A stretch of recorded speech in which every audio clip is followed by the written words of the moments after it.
Welcome to Desperately Seeking the 80s. I am Meg. And I'm Jessica, and Meg and I have been friends since 1982. We got through middle school and high school together there in New York City, where we both still live.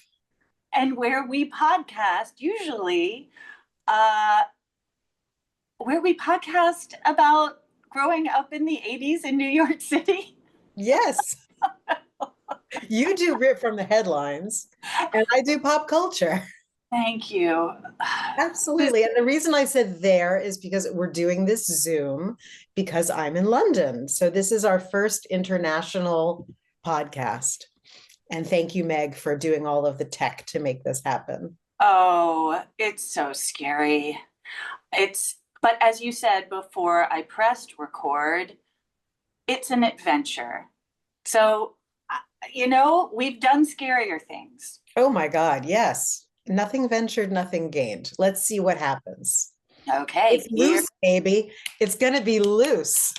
yeah, it's Yeah. going to be very loose. Oh, and one thing I will say, like, let's just try not to talk over each other as much as possible, just because Zoom does that like awful thing where they're just going to like silence one of us.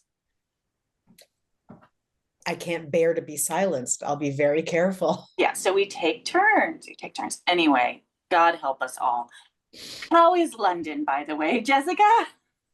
Well, it was very rainy, and I even had to go out and buy a raincoat.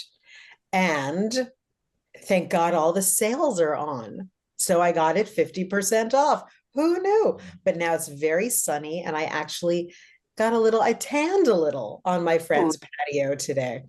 But it is going to be work filled very shortly. So I arrived here to get rid of my jet lag 2 days early, 3 days early. I don't even know what day it is. So I'm a little zonky and, nutsy cuckoo. So it's just going to add to the flair of this experiment. this crazy, crazy experiment that, I mean, who knows? Maybe we'll love doing this, but I'm just very grateful that we have this opportunity to do this in a different way, probably for only one or two times, because I miss you when you're so far away. Mm, meow, meow. Meow, meow. Meow, meow. Thank you. All Well, right, I'm going to just dive in. Are you ready? as ever, Okay. rock it, make it happen. Oh my God, it's so crazy that you just said rocket. Okay. Well, clearly I'm picking up on some vibes. Woo! Begin, begin. My sources are Vulture, Saturday Night Live Fandom.com, Ooh, Chris Morgan's Substack. He's a guy named Chris Morgan. okay. And YouTube. Okay. I'm very excited. That's a lot of sources. Hit it. On February 21st, 1981, Charlie Rocket, a cast member of the sixth season of Saturday Night Live, said fuck on live TV. And he was the second person to say it that night. This was the 11th episode of a tumultuous season. Dan Aykroyd and John Belushi had left the show after the 78-79 season to do the Blues Brothers, and Lorne Michaels was itching to do work in movies as well. So he asked if Saturday Night Live could take a year off, or if writers Al Franken, Tom David, and Jim Downey could just take over the show for him temporarily while he did some movie things, right? But Al Franken fucked the whole thing up. Did you know any of this? Well, I knew that he was a writer. I didn't know, and I knew that Charlie Rocket had said fuck on the air, but I'm excited to know how, defrocked Senator Al Franken fucked it. He's always been a naughty boy. On May 10th, 1980, Al Franken did a commentary called A Limo for a Lamo during Weekend Update. He was complaining about having to make his own way to work rather than be picked up by an NBC limo. Quote, this is from his Weekend Update thing. But now, get this. You know who gets complete door-to-door limousine service from NBC? Fred Silverman, who is the head of the network. Now, here's a guy who is a total unequivocal failure, okay? The guy's been here 2 years, and he's done diddly squat, okay? And he gets a limo. Now, here's a list, okay, of the top 10 rated shows this season on TV. Now, there's some A's, some C's. You see those? So he's holding up a list. You see any N's? Not one N. So he's like ABC, CBS, nothing from NBC. Why? Because Silverman is a lame-o. But he gets limo service. I like to call it a limo for the lame-o. So he said this about the head of the network. What the actual fuck? He goes on, quote, if enough of you write, Silverman will have to give me the limo, even though I've just decimated him. That's the way things are around here. He's timid, indecisive, and easily pressured. He's weak. And then Al Franken shared Fred Silverman's address. And Jane Curtin went to commercial. Well, needless to say, Fred Silverman didn't take that so well. Oh my God. It's crazy. It's absolutely crazy. There was now zero chance Fred Silverman would give the show to the writers to run. Fuck that. Lorne realized he'd lost all leverage in the negotiations, and he resigned. Brandon Tartikoff, NBC vice president for comedy programming, turned to Barbara Gallagher, NBC vice president for late night and special programming, and she said Jean DeManion, the talent coordinator for Saturday Night Live, would be a great producer for the show. Now, Lorne Michaels heard that Jean DeManion was being discussed and let it be known that he thought that was an absolutely horrible idea. For one thing, she's not a writer. And she'd even had a fight with Al Franken, where she credited herself as a writer on a comedy special, Bob and Ray. Do you know Bob and Ray? Yeah, they were a big radio act. Okay. And also had TV specials, but they were from like 60s, 70s. Okay, well, apparently the Saturday Night Live guys all loved Bob and Ray. So when they did a special, and they also like revered them. So when they did this special and Jean DeManion decided to take a writer credit, they're like, writer? You're not a writer. So they were insulted for writers everywhere, but also obviously like, you know, they thought Jean DeManion was an idiot. Well, if I may. Yes. By doing that, she also gave herself an extra paycheck. Right. They did not respect that as a reason to do that. I'm just saying that's a very classic move, is to horn in on the writers, get a credit, and bump an actual writer if you're the producer. Very famously, Nancy Meyers did that to some of her writers who I happen to know. Ooh. So just saying, it's a thing. It's a thing. All right. Well, Al lost his shit and over the Bob and Ray situation. And shortly after she was announced as Michael's replacement, all the writers on Saturday Night Live quit. So here, DeManion had to hire an entirely new cast and writing staff in 2.5 months. So who did she hire? Starting from scratch. She hired Denny Dillon, Gilbert Gottfried, Gail Mathias, Eddie Murphy, Joe Piscopo, Ann Risley, and Charlie Rocket. Now, Charlie Rocket was hired to be the Chevy Chase, Bill Murray guy on the cast. He was wry and sexy. He was tapped to do Weekend Update and play the heartthrobs and the assholes. He was cast in more sketches that season than Eddie Murphy, Joe Piscopo, or Gilbert Gottfried. He impersonated Ronald Reagan, David Rockefeller, Prince Charles, and Marlon Perkins, and hosted The Rocket Report, which were segments filmed on the streets of New York. But the whole season really fell flat. As I'm sure you know, it's known as the absolute worst season of Saturday Night Live. February 21st was the 11th episode of the Gene Domanion season, and Charlene Tilton, Lucy on Dallas, was the host. Now, I have watched the entire episode with Billy, my son, who at one point said, were people just not funny back then?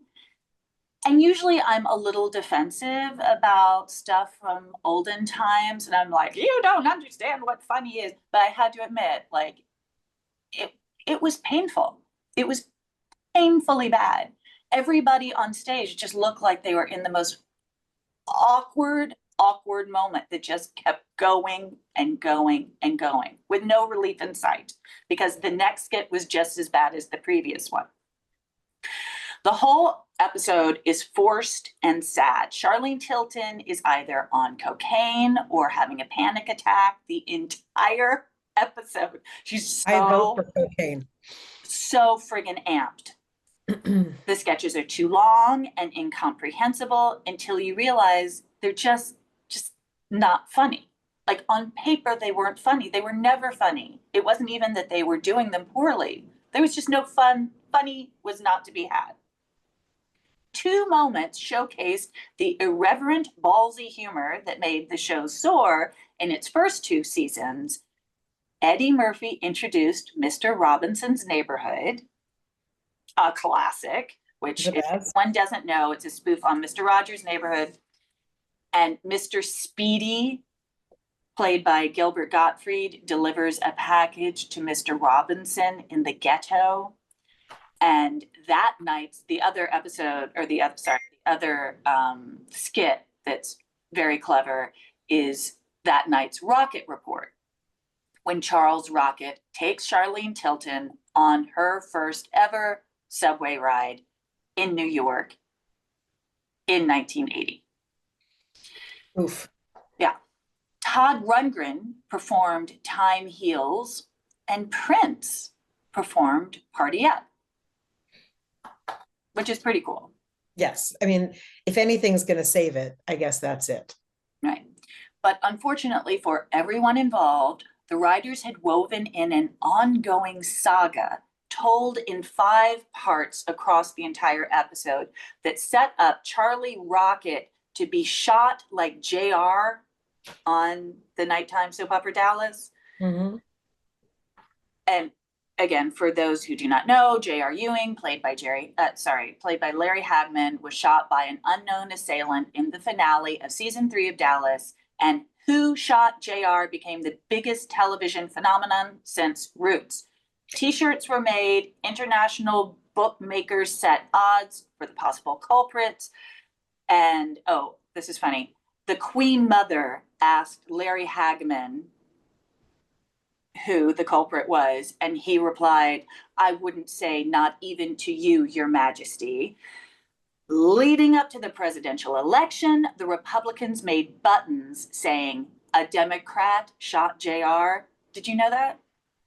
No, the only thing that's running through my head is The Simpsons with Who Shot Mr. Burns, which was maybe more familiar to some people who didn't know about Dallas and they didn't know where it came from. Right. But no, I didn't know that the Republicans, but it's so on brand. I'm not surprised. It's just hard.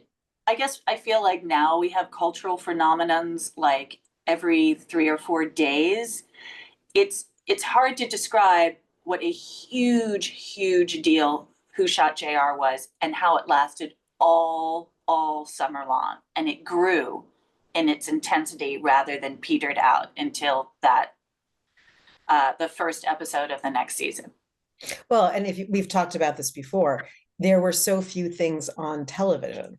It's Right. not only that there weren't as many distractions as now, it's that, to Al Franken's point, ABC, CBS, NBC, and that's it.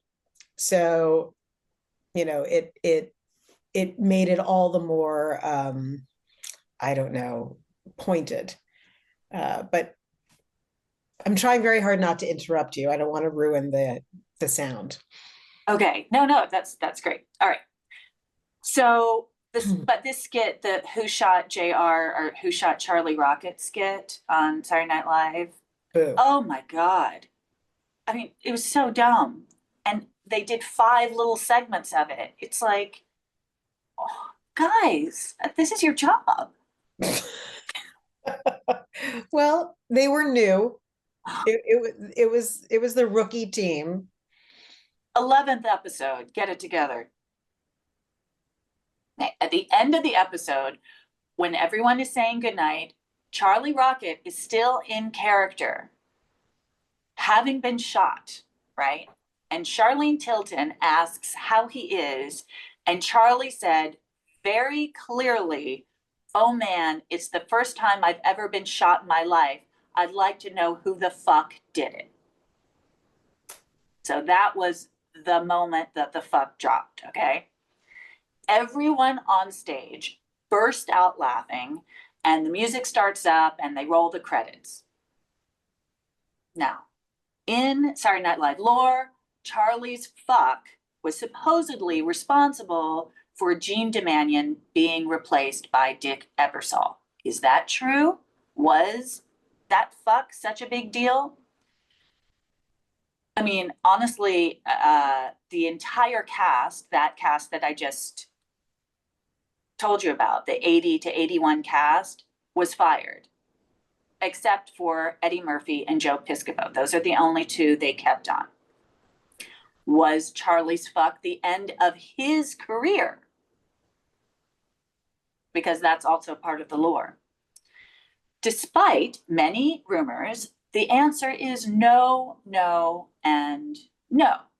Gene was actually fired because the season sucked and the ratings were in the toilet. So that was not Charlie's fault. Charlie's fuck didn't even break any FCC rules because of how late at night it was. It was safe harbor. So he didn't even do anything that horrible and bad. I didn't know that there was a safe harbor. After 11 o'clock, the rules are different. And this was at 1 o'clock, right? And Charlie went on to star in very, very cool projects. Earth Girls Are Easy, Dumb and Dumber, Max Headroom, Hocus Pocus, Wings, and as David Addison's brother on Moonlighting, just to name a few. He'd gone to RISD with David Byrne and was part of that underground art scene and played accordion on the 1982 B-52s album Mesopotamia. Really? I mean, this is a pretty cool career, I would say. I would agree. He was married to his college girlfriend with whom he had a son until, and now it's going to go dark. You like to be warned. I am prepared. Thank you. And this is really, really dark. His mysterious and deeply, deeply disturbing death on October 7th, 2005, Charlie Rocket was found dead in a field on his Connecticut property with his throat slit. He was 56 years old, and 10 days later, the state medical examiner ruled the death as a suicide. Who slits their throat to kill themselves? Well, that's why I said it was deeply disturbing. That's it's deeply perplexing, I would say. Of all the ways to do it. That's very bananas. All Yeah. right. Well, sad story. But not in the way Took that place. people think it. You know what I mean? Like, I think because of the way he died, lots of people are like, oh, it's because he was fired after he said fuck. Oh, for And God's sakes. He had a whole career. He had a life. He had a field in Connecticut. yeah, He's fine. That's that's no, no. If you have a field in Connecticut, I'm assuming things are not that bleak for you. You're all right. Except maybe you have some sort of mental disturbance, emotional disturbance. There's something else going on. And it was 2009, 2005. 2005. So that's what, 25 years after his shitty season. I think he's okay. I think he's fine. I mean, I think that was not it. Oh, and I should have told you too. I forgot to say this. Prince that night said fuck. I was wondering who the other fuck was. Yeah, it was Prince. I thought you were going to say Prince was in the field. And then we had to look at, oh my God, Prince killed Charlie Rocket. Ah! No. You heard it here. Breaking news. That is a weird story. I mean, and just as a side note, the Ebersol years are also considered wretched. So the 1 year of Jean Demanion, actually, in my consciousness and maybe others, sort of blended into the Ebersol years of extraordinary flatness. Which I is mean, also, I wonder if that's also why Eddie Murphy's star rose the way that it did, is that in addition to being brilliant, there just wasn't that much else going on around him for the first, maybe year or two or three. And he and Piscopo kind of, vibed off of each other a lot. And then, because I think it wasn't Julia Louis-Dreyfus during the Ebersol years, and Brad Hall, those guys. I think so, yeah. Yeah, it was flat. So who knows? I mean, Eddie Murphy's Eddie Murphy. So I'm not saying that he wouldn't have been exactly who he became, had it been Lorne Michaels hiring all of the usual people who he would have. But when you are that much of a star and there are that many duds around you, I can only imagine that. Well, I'm not sure if they were. I think maybe Lorne Michaels was right. Jean Demanion was good at spotting talent. All those people were talented. I mean, Gilbert Gottfried and Charlie Rocket, for that matter, they're all talented. The problem was she wasn't a writer. That was the core of the issue. Not that she didn't know talent when she saw it, but that she couldn't help put an entire episode together. She didn't know how to use the talent. She didn't know how to get out of the way. Well, and I'm sure Eddie Murphy wrote all of his own material. I mean, Mr. Robinson's Neighborhood, nobody helped with that. I mean, I'm assuming. I'm still dead over Kill My Landlord, CIL, My Landlord. Like, to this day, I remember so much of It's so offensive. I mean, it's so fucked up, but it's so funny. So again, for those who don't know, easily searchable on YouTube, really, really deranged and brilliant, and social commentary, chef's kiss, beautiful.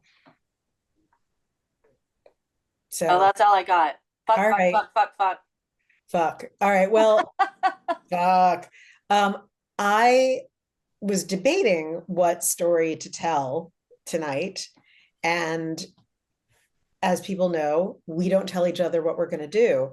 So what I'm going to talk about actually dovetails really well with yours. I'm just going to pull up my, okay. So let me get a little set here. Okay. So we talk about MTV a lot. And we talk about the videos, and we talk about how Madonna, Madonna, Madonna, and did you know Madonna? Billy Idol, Billy Idol, Billy Idol, Prince, Prince, Doves Cry. Videos, videos, videos. However, the tides turned in 1986. In 1986, a TV show that was the first no music involved TV show was being developed at MTV, and it aired in 1987. This show was a game show called Remote Control.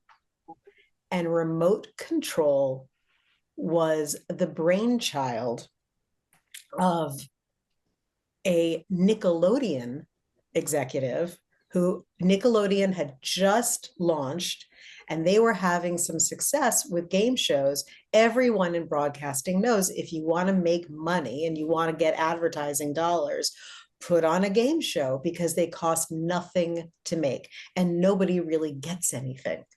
So this was this Nickelodeon person and a few other people I'm going to talk about in a second. But what was Remote Control? Remote Control was all about leveraging pop culture trivia and information. And it was 3 guests sitting in Barca loungers that had been spray painted, I think red. They got them from the East Village, from like a dump. It was tons of television sets all cobbled together. A breakaway wall behind the Barca loungers that I'll describe in a second. And each of the contestants had a buzzer and remote controls that were really just blocks of wood. So talking about like how cheap it is to put on a game show in the illusion, this was really like, rubber bands and spit. This was nothing. But the concept was that they were going to leverage everyone's pop culture knowledge and make it into this trivia show with so many rounds in the game and so many ridiculous challenges that it would be just moving constantly and really fun to watch. And they were going to have the people who were going to present it were all comedians. So Remote Control had, let's see, I'm going to describe this to you. They had a snack break. They had a lightning round. You had to do things like they would show a whole wall of TVs for 30 seconds. No, for like a second. And it was videos, music videos on all of them. They would give you like a second to register it. And then if you could name all 9 artists within 30 seconds, you got like a Suzuki SUV, which by the way, was really top heavy and would flip over a lot. Wait, you mean like a car? Yeah, but no one could do it. It was like, okay. You had it for like, they never had to give it away. Maybe a few, like a handful, but it was all just, and like they would strap people to a wheel and turn them around and they had to see the television. Like there's one up at the top, one at the bottom. So it was just nonsense and people loved it. So I was saying about the breakaway wall, they had the Barca loungers. I don't know if they were on tracks or if they were just like roped, but when you made a mistake and you were disqualified, your chair would go backwards. You would go through the breakaway wall and it would tip backwards. So your feet are up in the air and you were declared off the air. Okay. The concept of the show, the way that they promoted it, was that Ken Ober, the host, had always wanted to be a game show host. And so he put together a game show set in his mother's basement. And that's where they were broadcasting from, which was not true at all. Oh. And they had, like photos of like famous game show hosts up on the walls. So it was like his weird lair that they. So there's a fiction around the game. Yes. Okay, but they were actually filming it I At an assume MTV MTV studio. studio. Okay. Yes, absolutely. Um, oh, and by the way, the videos, that thing, they took them, whoever got to the final lightning round, they took them out of the Barcalounger and they were in, talk about the era, a Craftmatic adjustable bed. Ah, And they were propped up. And that was when the remote control was just a block of wood and they had to keep doing this randomly, which is almost as good as one of the game shows that you and I have talked about, which is on Channel 11, how they used to have asteroids and they would hit the button to blast the asteroid when some kid on the phone would say pix, pix, because it was WPIX. So yeah. pix, pix. So it was at that level of production. But there's a lot of interesting stuff that I found out behind the making of this show. And I found on the AV Club, there's an oral history of remote control. Now, remote control, one of the interesting things that the producers said was, what kids nowadays, the kids don't understand is that MTV was every social media platform in one. It was the only thing that kids were looking at. So the reason that they started to do these shows was because they weren't making any money off of the videos, because advertisers were like, we only have their eyeballs for 3 minutes maximum. How do you make them stick? And that's how they came up with, okay, we're going to do a show. They had 120 minutes, which was showing videos. They had a couple of shows that showed videos, but they didn't have a show. And this is what gave birth to the Real World and Road Rules and all of the other stuff. So, Doug Herzog. Now, if you were of our generation and you watched MTV, you know Doug Herzog's name because he produced basically everything that came out of MTV. So he said in 1984, that was the apex of MTV's video world. You had Bruce Springsteen, John Mellencamp, Prince, Michael Jackson, Madonna. That's who was on constant rotation. And that's why they were like, okay, now we're going to expand and try to do more with our format. So now I'm trying to find, I'm sorry that I'm doing this. Okay, I'll just do it from memory. So here's what was interesting about this to me, because you're talking about how Gene Demanian totally fucked SNL by getting the right people, but not letting them do anything. What they did with remote control was one of the guys who was a creator, a writer, went to Emerson near Boston, Emerson College. Yes. All of his friends were comedians from the Boston area, including Ken Ober, the host, who went to UMass Amherst. But there were a bunch of other guys like Dennis Leary, like Colin Quinn. So these guys, as the show was getting developed, they were getting baked into it. They also had friends on the comedy circuit. Now, their friends were starting to tease them, like, you're not even famous yet, and you're a sellout for doing a game show. And they're like, but we're getting paid. Now, they were getting paid bupkis. Dennis Leary says they were paid like $400 like a week or something like that. And he had a shithole in New York and a shithole in Boston to do gigs that was like $200 a month. And he was like, who cares? I'm young. This is it. So that $400 was really meaningful to him. But they're creating this show, which is going to wind up being a huge payday for MTV. And they're like, well, we want to get our friends in on this. So the show airs. Colin Quinn was actually not even taken on because of his comedy chops. They thought that his weird voice was so crazy, they made him the announcer. Okay. Dennis Leary was just himself smoking on the show and running around doing like weird bits. And one of his bits was with this like fright wig, a white fright wig. And Oliver Stone called him in to audition for The Doors because he thought that Dennis Leary was doing Andy Warhol. Dennis Leary was like, I wasn't doing Andy Warhol. That's just me in a wig running around. And Oliver Stone was like, really? That's it. He's like, yeah, he did not get cast, but he did Okay. cast in Natural Born Killers, which was then cut, unfortunately for Dennis. Oh, okay. But so he was on the show. Now, who did they get? Who was their young friend, who was an NYU student? And Colin Quinn thought he was the funniest person he had ever seen. And no one else really got him. And he wasn't getting a huge number of laughs when he did his sets, but he was getting better. But Colin Quinn was like, this guy is the shit.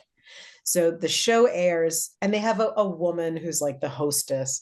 The show airs, and who comes on to be Stud Boy? That's his character, who is like romancing older women and trying to like get the ladies. It's Adam Sandler. And that was his big break on Remote Control. He must have been so young. He was a student at NYU. And he came out when he did his comedy sets, he would come out with his, the backwards baseball hat and a dirty t-shirt and, just looking like a slobby college student. Well, he wound up being a huge hit because kids related to him. And that is why in 1990, I think it's 1990, he was hired by SNL first as a writer and then joined the show in 1991.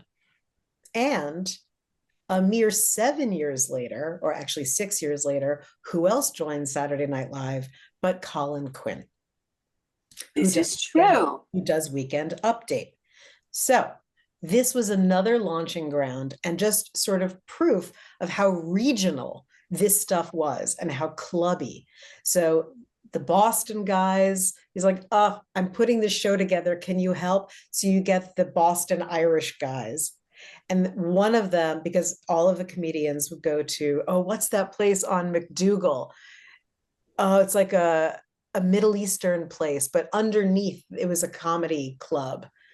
Anyway, they would all go, it was like where comedians would go to try stuff and they would watch each other. And that's where Colin Quinn found Adam Sandler. So that is Remote Control. That is an important show, even though you can barely find it anyplace. I know, weird. Now, why is this show also so very interesting for us? Well, Ken Ober, after Remote Control, went on to produce and write a whole bunch of shows. One of them was Julia Louis-Dreyfus, also SNL alum, her show, The New Adventures of Old Christine. On that show, there are a bunch of mean moms because she's like the poor mom and they're all these like rich moms who are like mean blondes. One of them is played by Alex Kapp, girlfriend of Robert Chambers. No wonder she looked familiar. I watched that show. I don't remember it very well. Obviously, I must have watched, I don't even know how many seasons, but like, I probably watched like a few episodes. But when I saw pictures of Alice Kapp as a grown-up, I was like, yeah, she looks so familiar. She is an actress and she was married. She's Alex Kapp something, starts with an H. God, I can't remember, but she was then divorced and went back to Alex Kapp. So anyway, more proof that everybody knows everybody. New York is a small town and TV is a weird place, but SNL continues to be the nexus, the hub, I don't know, where I guess everyone sort of spins out of whatever they're doing. They launch there for a while and then maybe they leave, maybe they don't. Keenan, that's his name. Keenan, who's the guy who's been on it now for 800 years? I know who you're talking about. I can't remember his name. I have not watched Saturday Night Live in about a decade, but there you go. That is my story for today. We should have told the stories in the opposite order. Why? I don't know why. Why am I thinking that? Because actually my story happened before yours did. So why was I thinking that? I didn't know. I didn't know. Oh, I guess because like what you were talking about was happening kind of a little bit after what I was talking about, but then you go into MTV. I don't know, some sort of chronology that I have in my head. The other thing that I was thinking about that you mentioned briefly was the fact that you would be a sellout for taking a job. I feel like that's a very Gen X thing. Like, Well, I God mean, forbid you make money. well, it's the same thing as, actors doing advertisements in other countries, because it's like you can't your gloss can't be tarnished at all. Right, but what I'm suggesting is that in the 80s, with Gen X in particular, it was a very low bar of selling out. Like you would sell out by like really just being able to afford your apartment. You were a Oh, sellout. yes. I excuse me, I agree with that wholeheartedly. There was one other fun factoid, which is that one of the people who auditioned for the spot that Ken Ober got and did not get it was Ben Stiller. Uh, Ken Ober unfortunately died at the age of 52 in 2009 from a heart attack. Oh, Yeah. So we both end our segments with death. So that's a shame. comedy plus what is it? Comedy plus tragedy plus no, tragedy plus time equals comedy. I think that's the equation. So it's all in there somewhere. But there you go. That's Well, happy experiment. We Hmm? just did that. We Yeah, recorded an entire episode on different yeah. parts of the world. You were very nervous about it. I mean, I am. I'm very nervous about it. why? Maybe it's that I can't see myself because I only have this little thumbnail of myself. So I'm kind of like, whatever. It's the same thing as just looking at you and talking. I don't know. I just feel like it's different when we're in the same room, but who knows? Maybe it's we have found that same sort of bond over a little flat screen. I don't It, know. I find the only thing that's difficult is really controlling myself and not getting excited and interrupting you, which I'm sure is your favorite thing. So you're gonna go from hating Zoom to loving Zoom because I'm muzzled. But you know what? We've talked about this before. I do so much of my work on Zoom that I'm kind of like, meh, it's okay. I Well, started doing meetings wearing a baseball hat and like a shitty t-shirt. Like I'm so past caring. I don't know why. Maybe I've given up. but again, it's not the visual that I'm worried about. I don't actually really care that much. It's the technology of it and the two-dimensional element of it. I like to be able to reach out and touch you. I don't like being so I don't like you being a little postage stamp. I'm not a fan of that. I want you in the flesh. I feel very seen and loved. Thank you. Yay. Well, happy experiment. I think it went okay. Yeah, I think it went well. How long did it run? Yeah, good run time.